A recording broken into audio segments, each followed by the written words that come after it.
В этом выпуске мы поговорим о механизмах защиты покупателя при приобретении недвижимости в Штатах. Кстати, эти механизмы помогли бы покупателям квартиры Долиной и избавили бы их от этих проблем.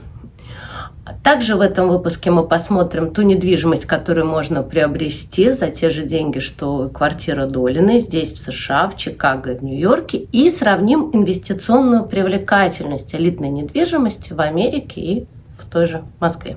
Краткая история кейса Долиной. Певица Долина продала квартиру, после чего обратилась в суд с заявлением о том, что она обманута мошенниками, и отсудила эту квартиру обратно, оставив покупателя и без денег, и без квартиры. Какой американский механизм защиты покупателей помог бы покупателям квартиры Долиной?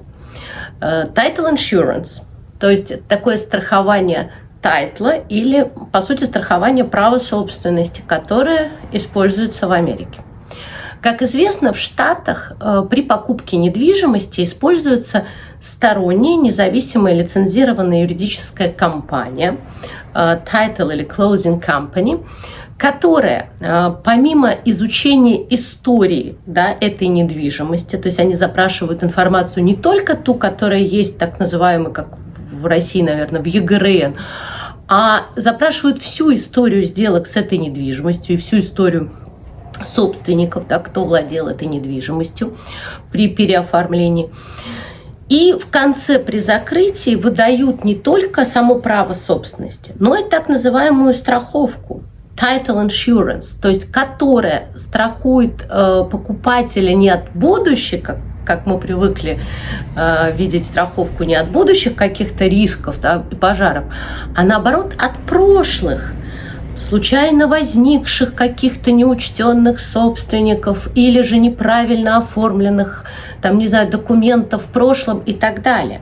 И эта title insurance, она и позволяет покупателю быть спокойным. То есть даже если что-то окажется, что closing company упустили или где-то в истории пропало, а потом появилось и что называется, и обстоятельства изменились, то покупатель получит обратно ту стоимость объекта, которую, соответственно, он внес, так как title insurance как раз покрывает стоимость покупки.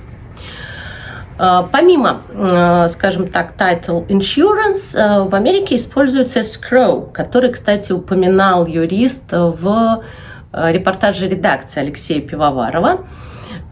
И действительно, этот механизм также действует. То есть покупатель передает деньги не напрямую продавцу, а через все то же closing company, которая является escrow, то есть таким депозитарием и гарантом. И она получает эти деньги, и только после закрытия и подготовки всех документов и проверки далее пересылает эти деньги продавцу. То есть в процессе переоформления, если что-то пойдет не так, то эта же компания, closing company, просто вернет эти деньги покупателю, и все, не надо будет ему гоняться за продавцом, который их уже взял и потратил. И это тоже очень удобно. Безусловно, в Америке есть и простая форма переоформления нотариальной недвижимости, которая используется среди родственников, или если вы хорошо знаете этот объект или этого продавца. Такое тоже есть, это тоже допустимо. То есть, но при покупке неизвестной недвижимости, найденной по объявлению, как правило, всегда используется closing company, и эта процедура, которая зато впоследствии избавляет вас от необходимости походов в суды и так далее. Посмотрим, как выглядит квартира Долиной и что прямо сейчас можно приобрести за эти деньги в США, в частности в Чикаго и Нью-Йорке. Квартира Долина находится в Хамовниках, и площадью 236 квадратных метров. Стоимость в долларах примерно около 1,5 миллиона. В Чикаго за эти же деньги прямо сейчас продается 4-комнатная квартира 250 квадратных метров, то есть в самом центре. Или же такая видовая трехкомнатная квартира в башне Трампа с открытым видом на озеро Мичиган.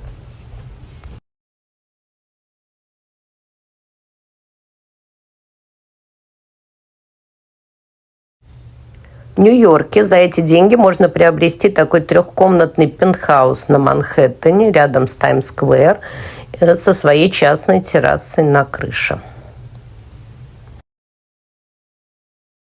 Инвестиционная составляющая. За сколько можно сдать квартиру Долиной в Москве или же аналогичную квартиру, да, скажем так, элитную недвижимость в Чикаго. И здесь, кстати, суммы схожи. Если верить российским данным, то в России такая элитная недвижимость стоит 500-600 тысяч, то есть примерно 5-6 тысяч долларов в месяц. И похожие цифры показывает нам сайт Zillow. То есть, в принципе, здесь редкий случай, где у нас есть совпадение. Стоит ли инвестировать в элитную недвижимость? Но здесь, опять же, по-моему, цифры говорят сами за себя. То есть сдача элитной недвижимости приносит примерно 4-5% в год. Тогда как аренда бюджетной недвижимости, о которой мы ежедневно, да, говорим, то есть стоимостью около 50, средней стоимостью около 50 тысяч долларов, приносит от 20 до 30% в год. Поэтому, если вас интересуют деньги, то, безусловно, скажем так, бюджетная недвижимость, она более инвестиционно привлекательна, чем элитная. При этом не могу не отметить, что в России, в отличие от США, наблюдается значительный прирост цен на элитную недвижимость. И он составляет от 20 до 40%, ну даже если скорректировать на инфляцию, пусть это будет 10-30. И это, в общем, значительно выше, чем стабильные 5% в год в США. Что, конечно, странно, с учетом того, что страна ведет войну и наблюдается общеэкономический спад, но это не единственное странное для России. При выборе страны для инвестирования принято оценивать инвестиционный климат. Инвестиционный климат, то есть такую совокупность условий, которые в этой стране есть для того, чтобы оценить, да, стоит ли туда инвестировать. США занимает 3-е место по таким некоторым исследованиям по инвестиционному климату именно для инвестирования в недвижимость. На 1-м месте Арабские Эмираты, на 2-м Португалия. По совокупности этих условий в России сегодня плохой инвестиционный климат, да, высокие риски для инвестора, плохие правовые основы, что мы видим на примере того же кейса Долиной, то есть отсутствие и самих механизмов и правовых основ, так и институтов, то есть судебной системы, которая бы защищала инвесторов или участников рынка. Экономическая нестабильность, да, то есть высокая инфляция, колеблющаяся от 7 до 10% в течение года, нестабильный рубль, отсутствие финансовых институтов, что, кстати, хорошо продемонстрировано в репортаже редакции Алексея Пивоварова, где люди приносят деньги прямо в мешке, что, конечно, невозможно представить в той же Америке, да, все-таки это используются для этого финансовые институты, банки. Видимо, в России, опять же, они им не доверяют или не хотят их использовать. А также социальные права, то есть и доходы населения, и занятость, гражданские права также вызывают вопросы. И тем не менее, исходя из этого же кейса Долиной, мы видим, что люди готовы инвестировать, причем довольно значительную сумму, в недвижимость России. В связи с этим я бы очень хотела узнать от инвесторов, которые, несмотря на, скажем так, объективные факторы, которые указывают, да, на низкую инвестиционную привлекательность и плохой инвестиционный климат, готовы инвестировать в Россию. Напишите, пожалуйста, что перевешивает для вас, да, какие плюсы есть в инвестировании в Россию.